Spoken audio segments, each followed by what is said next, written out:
Bankers just published its annual Top 1000 World Banks ranking, and I'm here to take you through the main findings with my colleague Marie Kemplay, who's analyzed the data for us. Marie, welcome.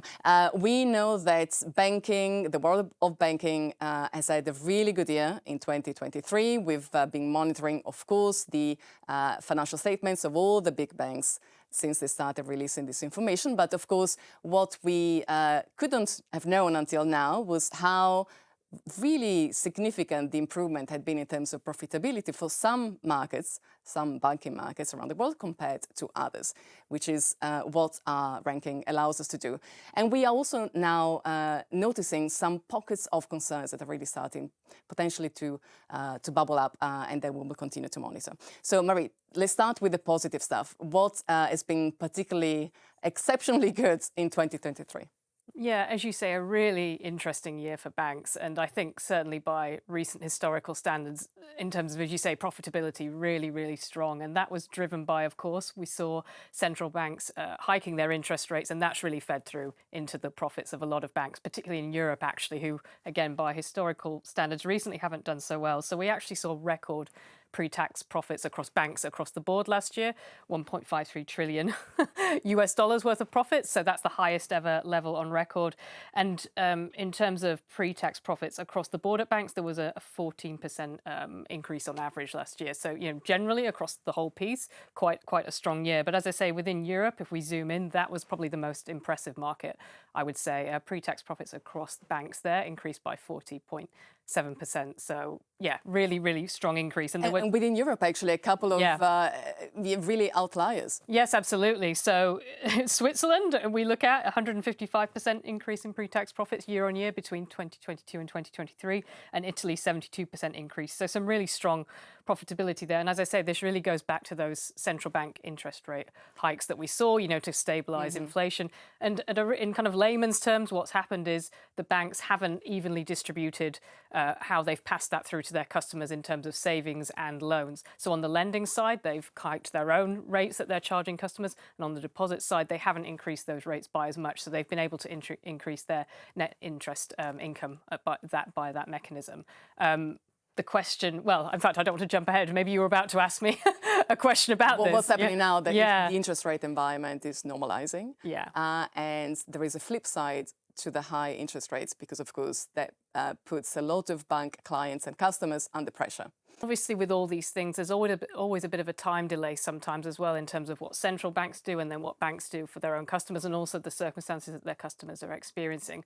So, with the rates going up on the lending, that's potentially going to start squeezing their customers and they're going to start finding things more difficult. That might then put pressure on the banks to have to bring those rates back down, or also in terms of their customers struggling, that's going to create problems for them as well. And we did notice, our researchers did notice that a particular type of loan, stage 2 loans, that group of loans, which represents loans that where the risk has significantly gone up since the previous periods, that's becoming bigger and bigger, particularly for a couple of countries around the world, Australia, but also Germany, where we know that there are risks connected to the real estate sector. Yeah, that's right. So you mentioned these stage 2 loans. So the IFRS, obviously the global accounting body, set of standards that banks adhere to, along with a lot of other companies.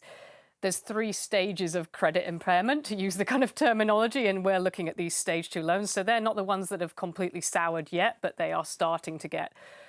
There's been a significant deterioration, let's say, in the last year, and banks are starting to worry about these loans. So as you mentioned, in Australia and Germany, if we look at the share of stage 2 loans as a share of the gross loan book that the banks have, it's the highest in those 2 countries. And as you say, we're aware there's been these issues in terms of the property market in those 2 countries. But in terms of countries where we've seen the biggest increase in these stage 2 loans year on year, that's Finland, Sweden and Taiwan, where there's been some quite significant, as I say, increases year on year. And early in July, we also had the EBA, the European Banking Authority, also launching warning signs about the large amounts of bank lending to the real estate sector, flagging it as a potential cause of concern for the bloc. So definitely something that we will continue to monitor. Now, our ranking are based on Tier 1 capital. So we've been talking about profits, we'll be talking about issues potentially in this group of loans, but the main ranking is based on Tier 1 capital. So tell us about the big names that are firmly at the top of the ranking and whether there's been any movements there. Yeah, as you say, anyone that's been following our rankings for a number of years will know that the top 4 slots have been consistently held for a number of years by the big 4 Chinese banks, and they are still there firmly at the top, so that hasn't moved around.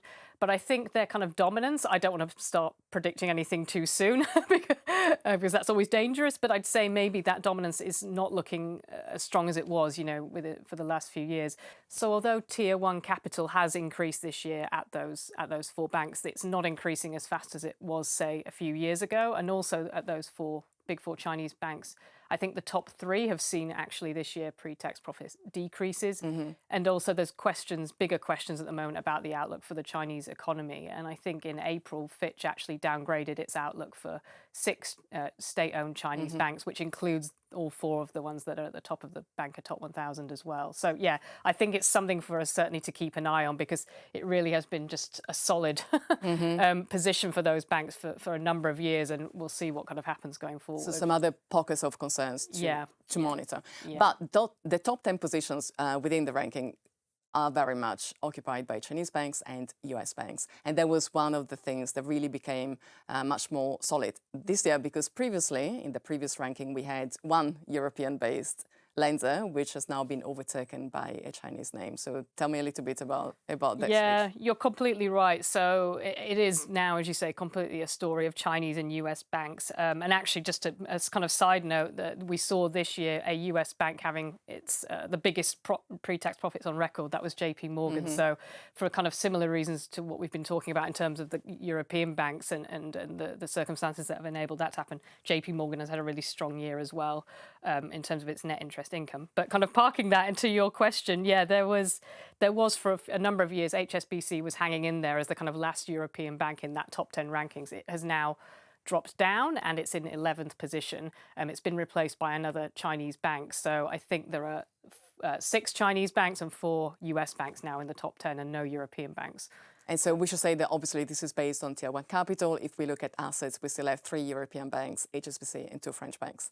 Yes. Still in that group, but certainly it's a sign of how the international banking space is moving and what is going to shape the big names of banking. Is certainly something that we will continue to monitor annually with our ranking and of course daily with our coverage. Thank you so much, Marie. No, thank you, Silvia.